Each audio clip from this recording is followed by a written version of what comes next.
Oke, jadi buat teman-teman yang belum bisa mendengar suara kami, silakan nanti bisa klik join audio di sebelah kiri bawah. Kemudian nanti setelah diklik akan muncul pop-up yang menandakan kita bisa join with komputer audio. Baik, nah inilah agenda hari ini yang akan nanti kami bawakan, yaitu kami akan perkenalkan terlebih dahulu terkait Ardata Desain Solusi, kemudian solusi CAD/CAM yang kami sediakan, dan kesimpulan dari materi yang kami bawakan. Nah, sebenarnya apa sih Ardata Desain Solusi bagi mungkin teman-teman yang belum kenal dengan Ardata? Jadi kami itu adalah provider CAD/CAM yang memfokuskan pada solusi yang berbiaya hemat. Nah, kenapa bisa berbiaya hemat? Nanti akan kami jelaskan di slide berikutnya. Gitu ya. Nah, kemudian di tempat kami, gitu ya, mungkin itu sudah ada beberapa orang yang sudah berpengalaman lebih dari 15 tahun ya di industri CAD/CAM ini. Jadi bukan kaleng-kaleng karena ada beberapa engineer kami yang sudah berpengalaman 15 tahun itu. Kemudian kantor kami itu juga tersebar di Jakarta, Cikarang maupun Sidoarjo. Jadi ini untuk menjangkau customer kami baik yang di area Jakarta, Jawa Barat ataupun di area Indonesia Timur. Jadi dengan ini nanti selepas masa pandemi kalau memang ada kendala atau apa, tim kami tersedia lebih dekat dengan teman-teman semua. Nah, oke. Nah, kita lihat solusi CAD/CAM yang disediakan oleh Ardata Desain Solusi. Yang pertama adalah MasterCAM. Jadi mungkin teman-teman sudah nggak asing lagi dengan nama MasterCAM ya. MasterCAM ini adalah software CAM yang paling laris di dunia, gitu ya. Kenapa? Karena ini khususnya untuk di Indonesia ini sudah menjadi standar di dunia pendidikan. Nah, MasterCAM ini berbeda dengan software CAM pada umumnya yang mungkin sudah mengusung tipe lisensi sewa. Nah, ini MasterCAM masih lisensinya masih permanen. Jadi beli sekali bisa dipakai seumur hidup. Nah, kemudian MasterCAM ini kelebihannya juga ada akses gratis untuk pembelajaran. Jadi buat teman-teman mahasiswa kalau mau download itu ada MasterCAM HLE. Nah, itu bisa diakses secara gratis dengan masa waktu 1 tahun ke depan. Gitu ya. Nah, kemudian selain CAM, kita juga punya solusi untuk CAD, yaitu ZWCAD, gitu ya. ZWCAD ini adalah alternatif dari AutoCAD. Jadi kalau teman-teman sudah kenal dengan AutoCAD tapi terkendala terkait dengan lisensi yang harus bayar tiap tahunnya, padahal mungkin situasi bisnis sedang tidak menentu seperti ini, sehingga ZWCAD ini adalah pilihan yang paling aman karena dengan ini kita tidak perlu menganggarkan tiap tahunnya, gitu.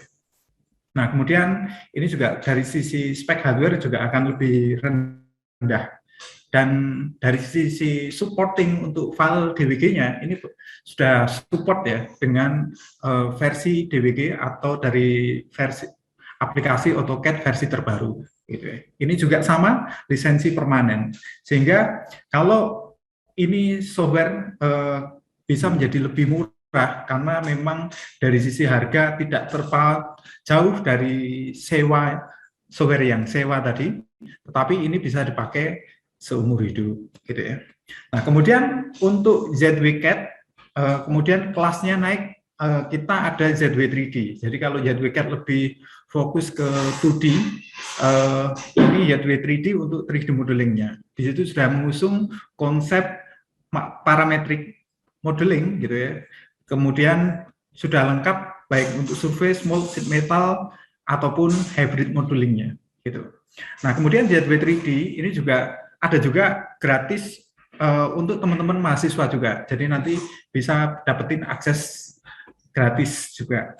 Nah, simak saja presentasi dari kami bagaimana nanti cara dapetin license-nya. Gitu. Nah, oke. Selain di solusi CAD/CAM, itu kami juga menyediakan jasa.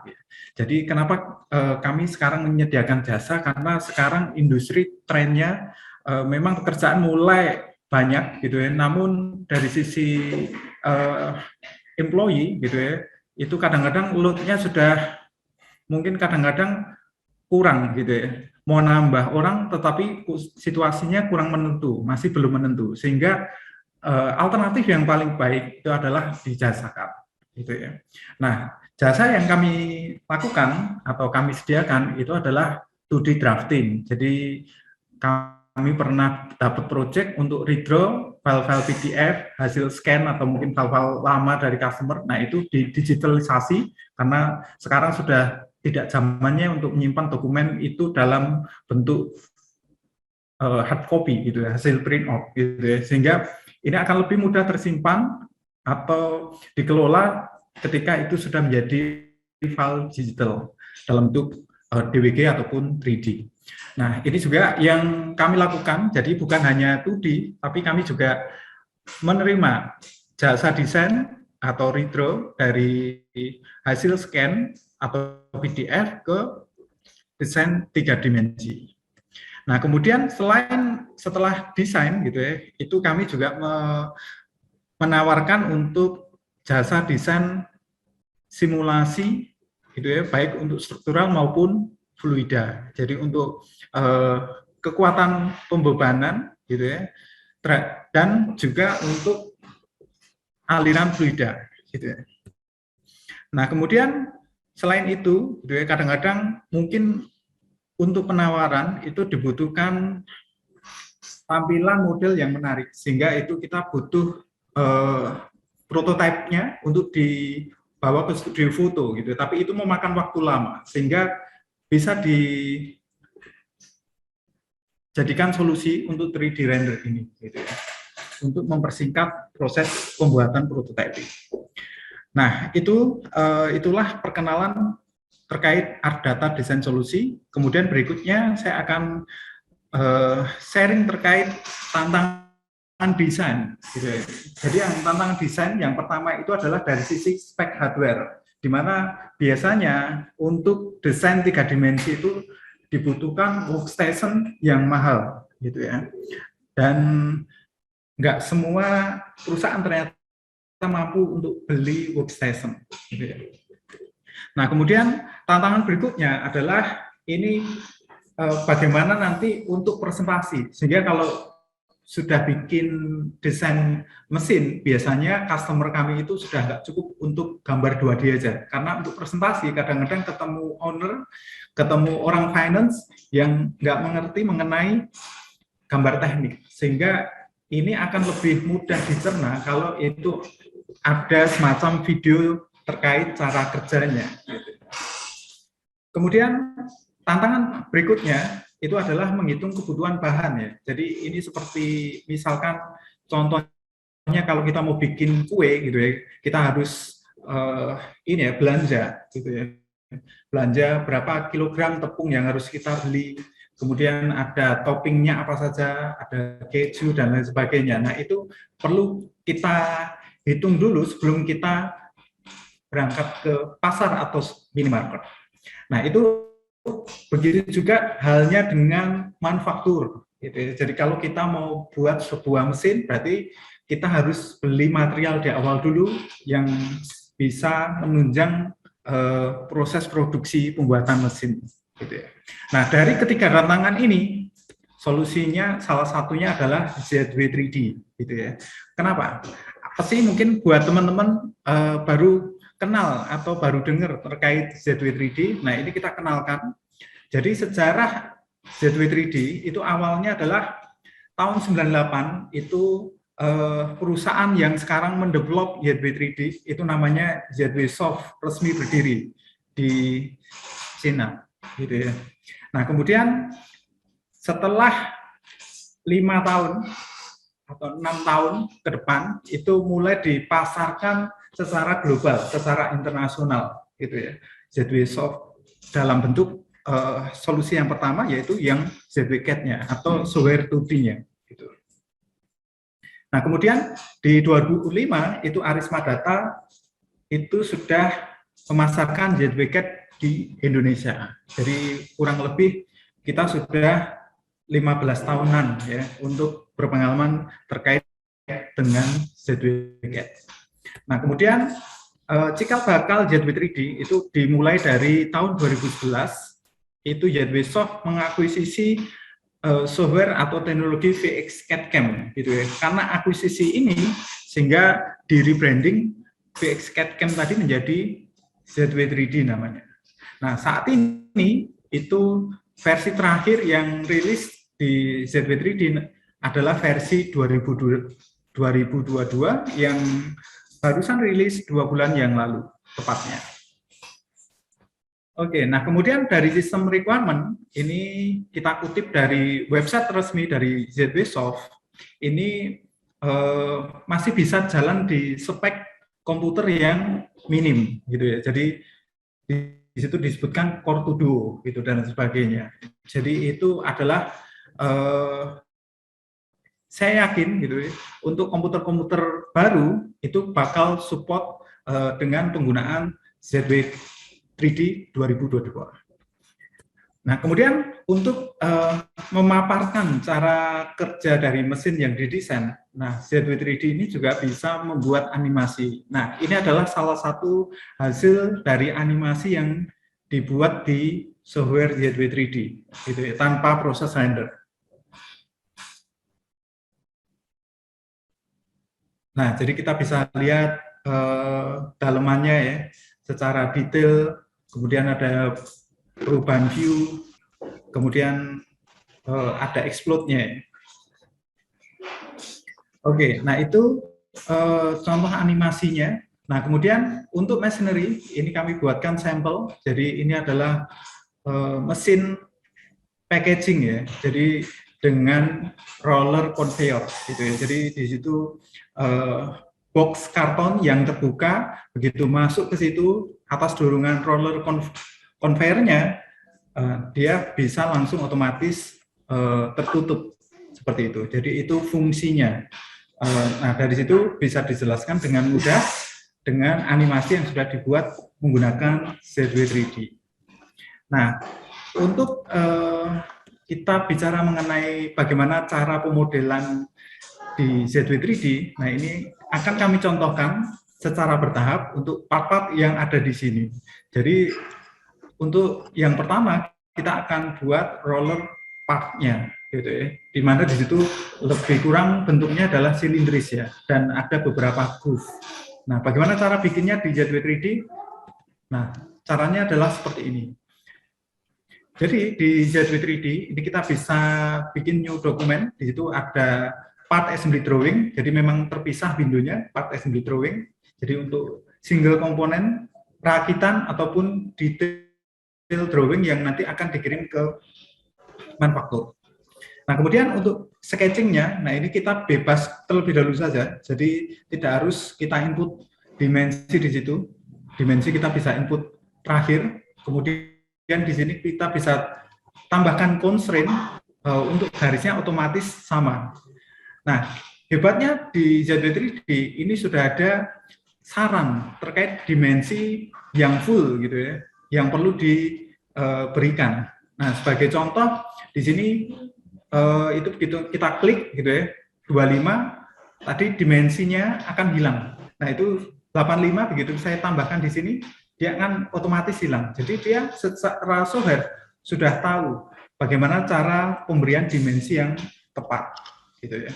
Nah, kemudian dari situ sudah jadi proses sketchingnya kita jadikan 3D dengan satu komen revolve. Jadi mungkin teman-teman yang sudah pernah main software 3D kurang lebih untuk komennya itu kurang lebih sama. Berikutnya ini yang akan kami lakukan adalah bikin groovingnya. Jadi ini sama, dimulai dari sketching seperti ini, karena ini konsep pemodelan parametrik. Nah, kalau nggak parametrik seperti apa? Nah, nanti mungkin bisa dipantau terus webinar selanjutnya. Nah, di sini begitu kita klik, nah dia saran dimensi tadi sudah otomatis hilang, gitu ya. Nah, itu yang 75-nya otomatis hilang juga. Nah, jadi sudah sepinter seperti itu. Kemudian ini tinggal kita potong. Nah, revolve-nya ini jadi satu, baik untuk motong atau memberikan daging ya di situ. Jadi kita tinggal klik saja salah satu sisi bulatnya itu sebagai sumbu putar. Nah, kemudian kita akan perbanyak karena grooving-nya ada 2 gitu ya, kita pattern. Nah, kita tinggal klik referensinya sebagai arah dari pattern-nya. Kemudian di situ arahnya ini kita bisa set dari sumbu X minus ataupun Y minus dan lain sebagainya. Nah, kemudian sejarah itu sudah selesai. Nah, kita bisa tambahkan lubang. Jadi untuk lubang ini kita bisa langsung di situ ada semacam snapping-nya untuk bisa center. Kemudian kita klik OK, sudah jadi lubang di kedua bidang yang berbeda, gitu ya. Jadi itu bisa dalam satu komen. Nah, ini kemudian terakhir kita hilangkan sisi tajamnya dengan menambahkan fillet di situ. Nah, kemudian untuk komunikasi dengan orang workshop untuk bikin part ini, gitu ya, kita akan buat 2D detailingnya. Nah, di situ ada beberapa standar. Jadi biasanya nanti kalau sudah dipakai, ini lebih ke arah nanti bisa import etiket teman-teman yang sudah dipunya ya. Nah, itu bisa diimport ke sini supaya etiketnya sama persis. Nah, ini caranya tinggal drag and drop saja, geser, dia muncul orthogonal view-nya. Kemudian untuk ganti scale pun ya bisa diganti kapanpun gitu ya. Nah, kemudian ini begitu kita scale ternyata terlalu panjang sehingga kita bisa potong saja karena di itu memang cylindrical gitu ya. Nah, bisa menjadi lebih pendek seperti itu. Nah, lalu bagaimana dengan dimensinya? Nah, ZW3D ini punya tools auto dimension gitu ya. Jadi di sini kita bisa pick saja opsinya. Jadi bisa mau semua entity gitu ya. Jadi kelihatan banyak atau overall dimension seperti ini. Jadi tidak perlu klik satu per satu juga gitu ya. Nah, kemudian ini kita tambahkan untuk surface finishing-nya, yaitu N6 grinding. Ya. Oke, nah itu kira-kira teman-teman gimana sejauh ini untuk konsep pembuatan 3D part modeling sampai ke 2D detailing-nya. Gitu ya. Oke, simpan mungkin komen teman-teman. Kalau ada pertanyaan atau apa bisa disampaikan di kolom chat, silakan. Nanti akan kami bahas setelah presentasi kami berakhir, gitu ya. Oke, nah kemudian berikutnya itu kita akan bahas terkait komponen lain lagi, yaitu frame-nya. Nah, gimana sih memodelkan frame ini di ZW3D? Nah, kita akan set. Jadi ini kira-kira sudah terbentuk 3D sketch sebagai layout-nya. Gitu ya, layoutnya seperti ini. Karena tadi sudah dicontohkan bagaimana cara membuat sketch di awal, jadi kami skip untuk pembuatan sketchnya, kita akan fokus pemberian bentuk frame-nya. Jadi ini kita tinggal kasih dimensi ya, jarak dari bawah. Oke, nah kemudian setelah selesai, kita tinggal tentukan strukturnya, bentuk profilnya. Nah, untuk saat ini, nah itu ada beberapa standar ya, ISO, DIN, JIS. Nah, kemudian di situ kita akan kanal C ya, kita bisa assign itu besi kanal C, kemudian ukurannya, nah itu kita bisa assign, lokasinya kita bisa tentukan juga, ataupun kita bisa rotate ya, sehingga arahnya mengarah keluar. Nah, yang bagusnya di sini bisa saling sama-sama berpaling gitu ya. Nah, oke. Nah, kemudian ini kita tambahkan rectangle jadi bentuk kotak. Nah, kita lihat dia ternyata ada di bagian dalam ya. Jadi kita bisa rotate ataupun bisa pindahkan titiknya, lokasinya. Nah, dia akan ketemu bagian luarnya. Oke, nah itu bagian situ juga. Kemudian kita klik juga supaya dia agak keluar. Kemudian kita klik OK. Kemudian di situ juga sama kurang lebih. Nah, kemudian berikutnya kita akan berikan end cap karena ini besi hulu. Biasanya kalau nggak ditutup dia akan kemasukan air ataupun apa, jadi rawan untuk terjadi korosi gitu ya. Sehingga kita tutup di situ. Oke, nah kemudian kita bisa langsung berikan chamfer juga di situ, nilai chamfernya. Oke, setelah itu nanti kita akan tambahkan penguat atau biasanya umum disebut gaset. Ya. Jadi kita tinggal klik saja penggunaannya, bidang yang saling tegak lurus di situ, kemudian kita tentukan ukurannya, jadi tanpa membuat sketching gitu ya. Jadi kita klik di situ. Nah, kemudian nanti untuk posisinya kita bisa atur di mana, apakah dia pas di tengah ataupun dari sisi luar gitu ya. Jadi kita klik saja. Nah, kita bisa langsung apply untuk sisi lainnya. Nah, kita bisa adjust. Kurang lebih sama prosesnya. Jadi simple di sini untuk pemberian gasetnya. Oke, itu adalah contoh pemberian gasetnya, di mana kita bisa adjust lokasinya di pinggir ataupun di tengah. Nah, kemudian kita akan perbanyak, jadi tanpa kita harus bikin ulang fiturnya. Oke, kita pattern kakinya ini. Nah, kenapa saya perlu contohkan pattern? Karena mungkin nanti kita akan butuh tahu mengenai kebutuhan bahan, gitu ya. Jadi kita setelah kita buat, nah kita perlu tahu kebutuhan bahannya di situ. Jadi di situ berapa batang, kemudian materialnya apa, kemudian masanya berapa. Nah, di situ sudah otomatis bisa diekspor ke Excel juga, gitu. Jadi ini menjawab tantangan tadi mengenai kebutuhan bahan. Oke, teman-teman, itu konsep modeling frame di ZW3D. Nah, selanjutnya ada apa lagi? Nah, selanjutnya kita akan bahas modeling sheet metal. Nah, kemudian di situ, karena di situ ada komponen sheet metal di area itu, nah, bagaimana cara memodelingnya, gitu ya? Kita akan lihat.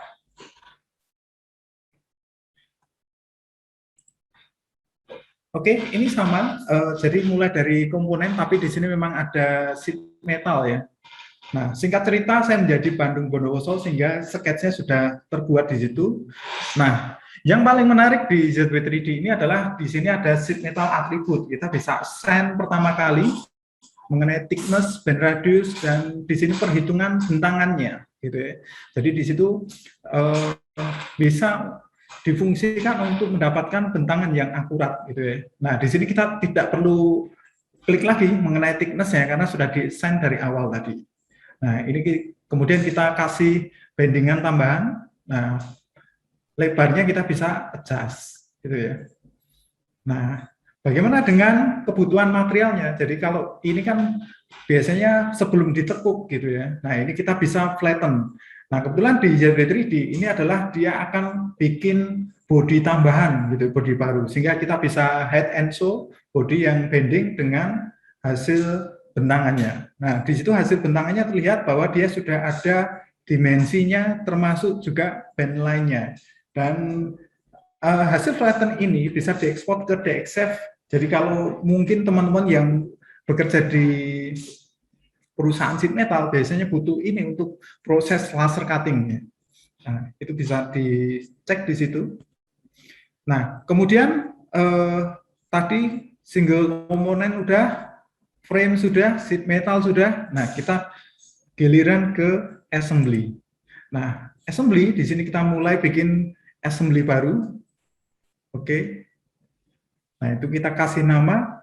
Kemudian di sini kita bukan hanya bisa insert file ZW3D, tapi di situ kita bisa lihat ada file solid, file CATIA, gitu ya, dan extension file lain, gitu ya, ke dalam assembly kita. Jadi tidak melulu desain yang dimasukkan ke dalam assembly kita itu adalah file yang sudah didesain di ZW3D. Jadi bisa mungkin teman-teman dapat file dari customer ataupun hasil download, tidak ada masalah, bisa dimasukkan ke dalam assembly-nya si ZW3D. Oke. Nah, kemudian kita tambahkan komponen berikutnya, di situ rollernya. Nah, begitu kita klik OK, dia sudah langsung mengaktifkan komen untuk kasih constraint.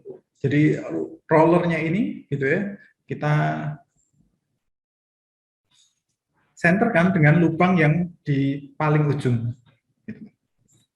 Oke, kita klik lubangnya dengan shaft dari si rollernya.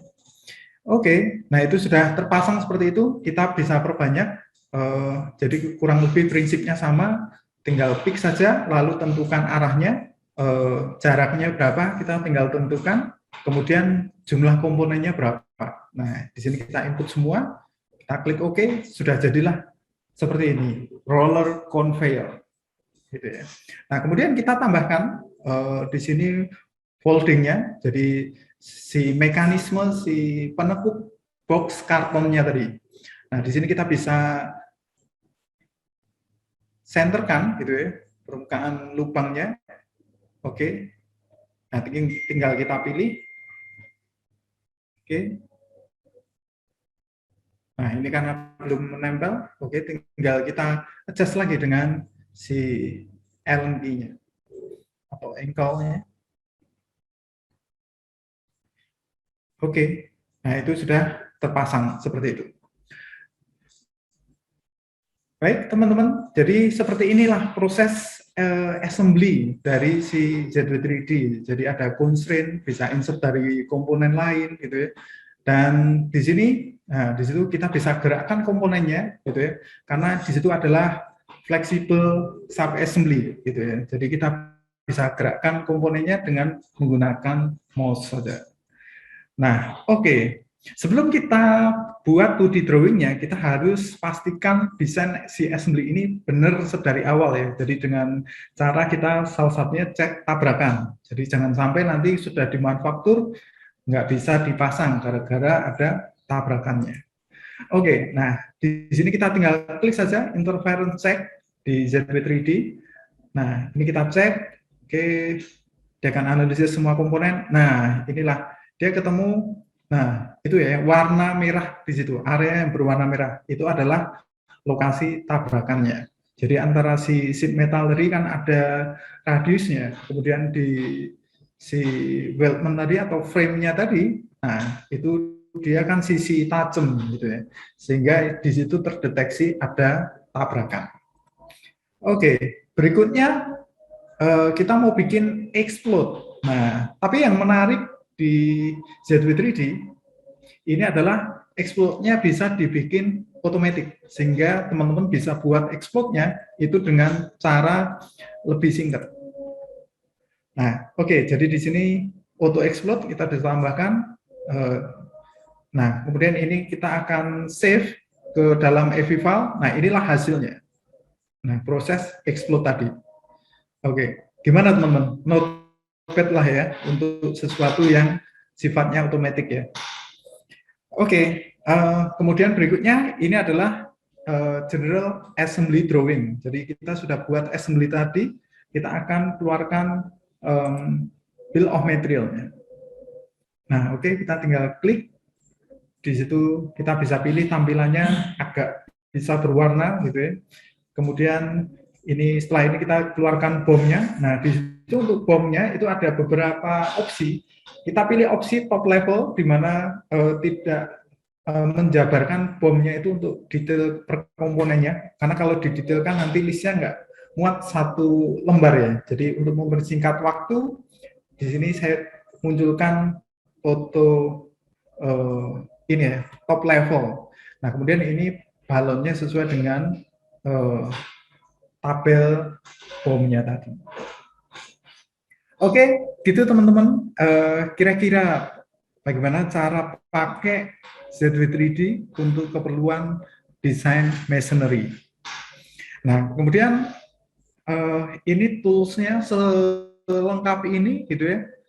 Itu apakah ada modul-modulnya gitu ya. Nah, kesimpulannya seperti ini teman-teman. Jadi kalau ZW3D itu kurang lebih ada 3 modul ini atau 3 paketan ini. Jadi kalau teman-teman mungkin desainnya nggak terlalu banyak gitu, nggak terlalu kompleks, itu bisa light. Tapi kalau untuk kebutuhan tadi itu tercover di ZW-CAD standar saja, bukan Pro loh teman-teman. Jadi kalau yang Pro ini tambahnya ada di mold sama elektro gitu ya. Jadi di standar ini sudah mengcover tadi sheet metal, weldment, animasi. Nah kemudian di situ ada yang lebih kompleks terkait freeform surface sama bentuk kompleks. Nah, itu mungkin nanti akan kita bahas di webinar selanjutnya. Nah, kiranya harganya berapa gitu ya. Jadi kalau tadi untuk mahasiswa itu jelas gratis ya, jadi teman-teman bisa dapetin gratis. Tapi kalau untuk keperluan komersil, jadi untuk sifatnya menghasilkan keuntungan atau untuk perusahaan ya, jadi ini bisa didapatkan dengan harga 50 jutaan saja seumur hidup ya. Murah sekali kan teman-teman. Oke, nah kemudian bagi teman-teman yang penasaran, nah ini penasaran bisa dua hal ya, penasaran dengan softwarenya atau penasaran dengan giveaway-nya gitu ya. Jadi teman-teman besok adalah waktunya workshop, jadi teman-teman akan dipandu oleh tim kami bagaimana cara operate ZW3D gitu ya. Nah untuk itu nanti teman-teman hari ini silahkan download dulu installernya dengan scan QR code ini gitu ya. Ada ZW3D atau linknya ZW3D atau desain.